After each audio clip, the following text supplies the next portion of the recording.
The National Oil Spill Detection and Response Agency says it has responded to the incident and has notified the Nigerian Ajip Oil Company, who are owners of the facility.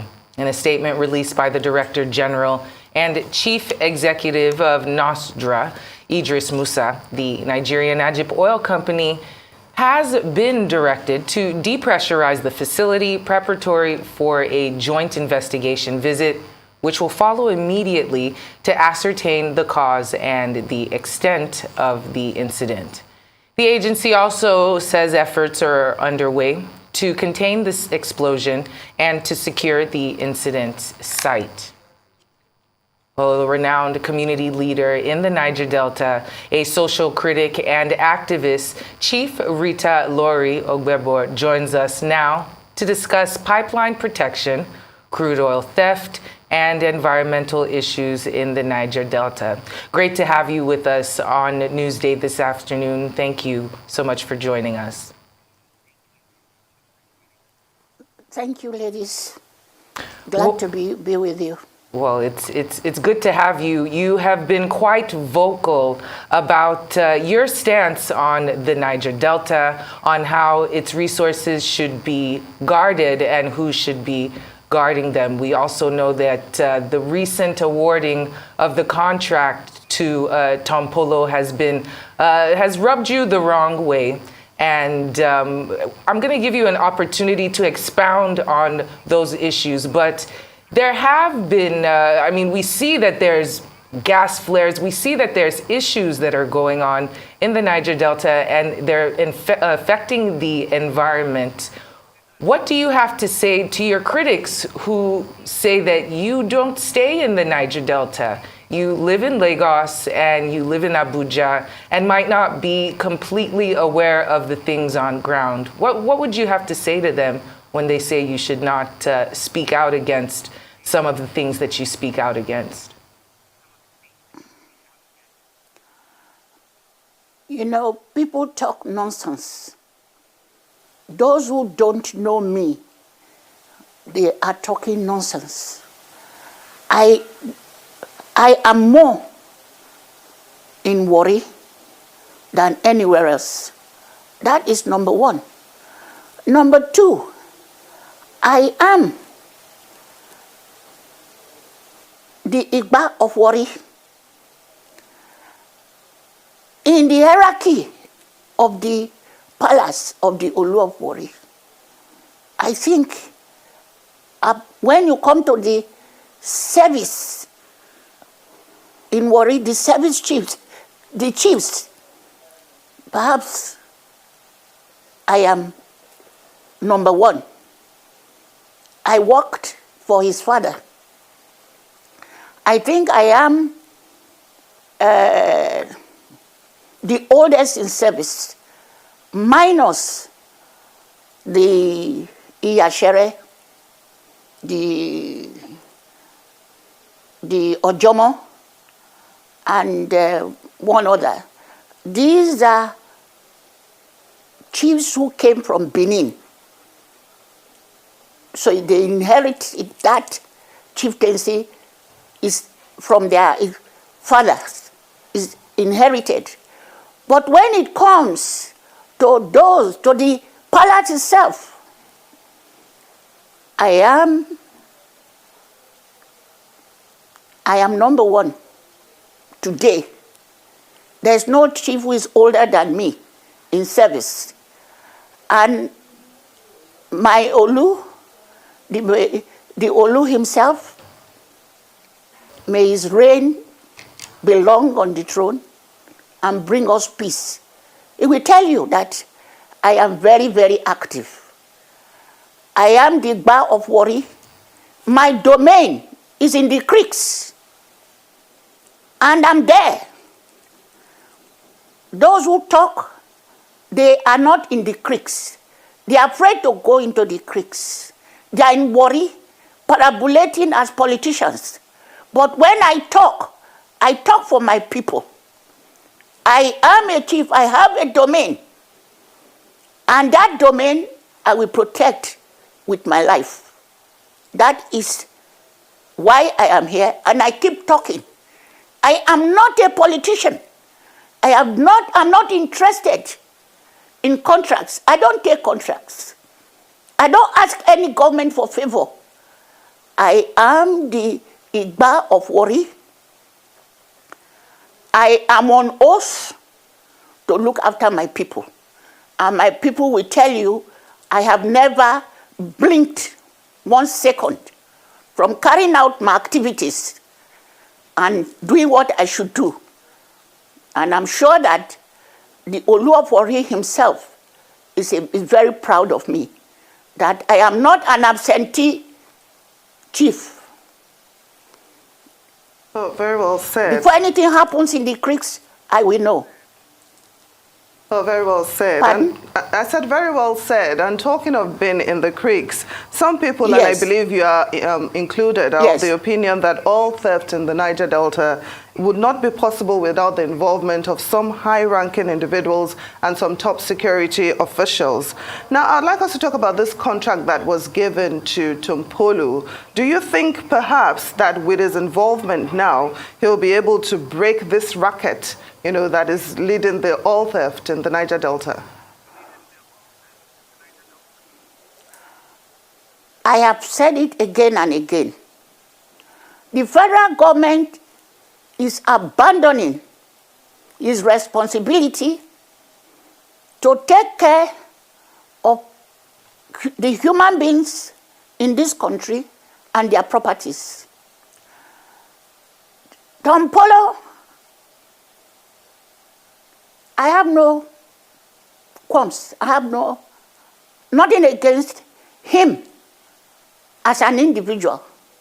But what I am saying is that the federal government keeps repeating, I am over 80. And I worked with the founding fathers of this country. I saw a war. I was a small girl. Tafawa Balewa, I walked. I was holding microphone to the mouth of these great men. And we know. And of course, my dear uncle, Ogbebor. So when I'm talking, I know what I'm talking about. We have always given money. We give money to one individual saying, go and pacify the others. What do these individuals do? They go away with the money. And when they go away with the money, these younger ones, you say they should pacify. Gradually, they are becoming sensitive to the actions of the federal government, that it will give money to one individual to pacify. And of course, gradually, the youths there became sensitized to guns. They now know they must use gun. When you go and tell an individual, look after this place, you must weaponize them. You must give them guns. You must give them money. They must recruit the people to come and do this job. Is that the job? This job, therefore, what are you doing? The federal government has given them the authority, this individual the authority to manage the area. You've given them authority to carry gun. You've given them authority to do without questioning the activities in that area. And one day, they are human beings. One day, if you don't continue to pacify them, one day, what will happen? Will the federal government, who has given them the authority to do whatever they can do, to manage the place, to silence the people, will they be able to handle these men? What I'm saying is simple. All of them, whether they like it or not, they are my children. I see what they don't see. I am a great-grandmother. What I see, they don't see it. Our place, there are many jobless men in the area. A lot of them, they die of hunger because they have not been well taken care of. And that is what I'm saying. Tompolo is not a hooligan. But that is the way people look at him now. Tompolo is like any other gentleman. But he has not been unveiled. People see him now as a gun-toting, I'm sorry to say, criminal who is hibernating in the creeks. This is the feeling people have about Tompolo. Tompolo is just like any other young man who was resisting the occupation of his area by the government, who was not in touch with him or with them. So what I'm saying is that you must unveil Tompolo. Who is Tompolo? To unveil him, he must, with all that you want him to do, you must bring him out so that he can now walk not in the shadow of any of anybody, of himself, running in the creeks, and then bring him out, let him have an office, an institution, let him be recognized. When he recruits his boys, those boys must be trained. They must know what they are doing. And when there's any problem, you must be able to reach Tompolo. Tompolo himself must appoint lieutenants in the different areas, because you are asking him now to do the job to secure an area that is equivalent to Ekiti State. That's what you're asking him to do. That is in Niger Delta. So, if you are now giving him that authority, that means he has the authority like the Inspector General of Police. He has the authority like the Navy. He has the authority like the soldier. He has the authority and weapon, even better weapons than the armed forces. Right, Chief. So he's not a man you are going to hide under the bushel. Right, Chief. Bring him out. Chief, we hear you, and I apologize for having to interrupt you. We have only a little bit of time and so many more questions to ask. It seems as though, very understandably, you want some organization and transparency with the way the contract is done. Not necessarily that you have an issue with Tompolo as a person or with his ethnicity. At all. That's very clear. No. At all. I am fighting for my country. It's I'm clear. fighting for Nigeria. It's very I'm clear. fighting for the Niger Delta. I want some organization. Don't throw any money on anybody hoping that they will do the job. Right. They are human beings. When their power will rise, and even the country will not be able to control them. Right. And it seems There that must you're also be an alluding organization. to the fact that we would be breeding more monsters or bigger monsters as a result of this contract awarding rather than Correct. settling the situation. My question Correct. now to you is, seeing as you Correct. stand, I mean, we stand on the shoulders of giants that came before us, and you've seen quite a bit. What solutions would you proffer in order to make things even more peaceful and to settle some of the situations that we might not be aware of?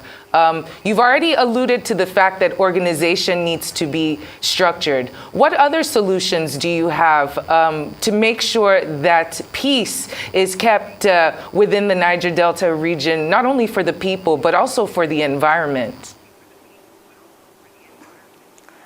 Yes. Some time ago, there was a revolution in the Niger Delta. And it started with the Sheklis and the Jos. This made us, Obasanjo was on the throne then. He worked hard. We all worked hard. I worked hard. Ike Clark worked hard. We had meetings. We were reconciled. And then they brought out a body to look after the Niger Delta.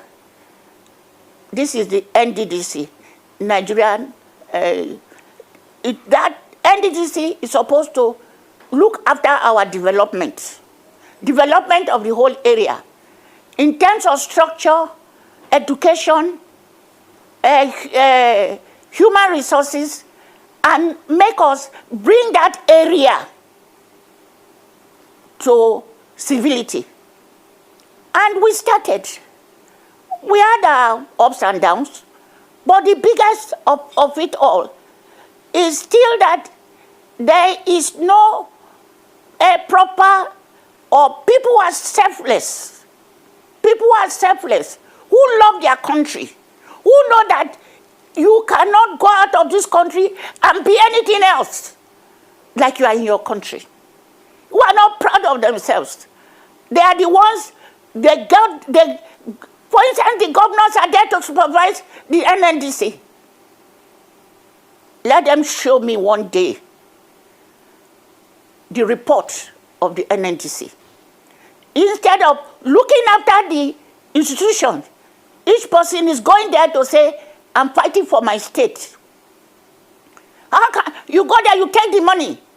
You don't even do anything in your state. So these boys, therefore, they have no job. What do you want them to do? They are my children. I'm not saying they are wrong they are right to do what they are doing, but they are human beings. They will go and bunker. So the governors are to be held responsible. And also there's this idea that since it's NNDC, you can appoint anybody in the board. How do you go and bring a man who is you bring a doctor, a medical doctor, and say he's on the board to supervise NDDC? It's not possible. He doesn't know the sea. Whereas there are very competent children, men from that area who have been working with Shell Company. They are working with Chevron. They know the area. These are the people who know they've been in the sea. They know the area. They know what to do. But you will get anybody from anywhere saying anybody can be on the board.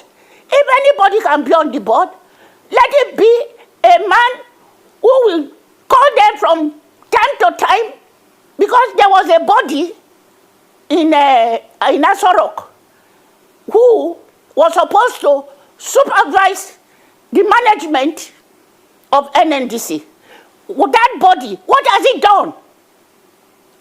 They will even join the board members to loot the money. And here we are. The whole country is down. And I am angry because the NNDC is supposed to look after the development of the Niger Delta.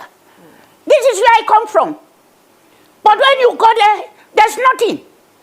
And I cannot now blame the federal government Your anger, Ma, is definitely understandable, but I'd like to know, what about the governors? How well would you say they are utilizing the 13% derivation fund that they are being given? And then what about reports that we are getting that some elders and chiefs in the Niger Delta are also under the payroll of some of these international firms to look away while they exploit the environment and cause more damage to the people? Very briefly, Ma, because we're out of time. Well, for all I know, I am in court with some of these people, some of these politicians who are masquerading themselves as elders and leaders of the place. I've taken them to court. There's a group I'm in court with for stealing 2.8 billion.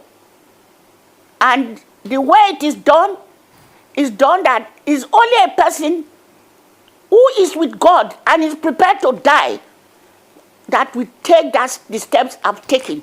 I've taken them to court. I've taken them to EFCC. What has the EFCC itself done to these people? They bribe everywhere. My daughter, it is a big task. And I just ask God to look after me because I've taken chances, I've taken. Okay, take for instance, the NNDC. I'm in court with the board. They brought people who don't know anything about the Niger Delta. Akpabio keeps putting his own people there. I took them to court. I'm in court. The next case comes up in October, next month. I've been there now for 3 years. I have children. I have grandchildren.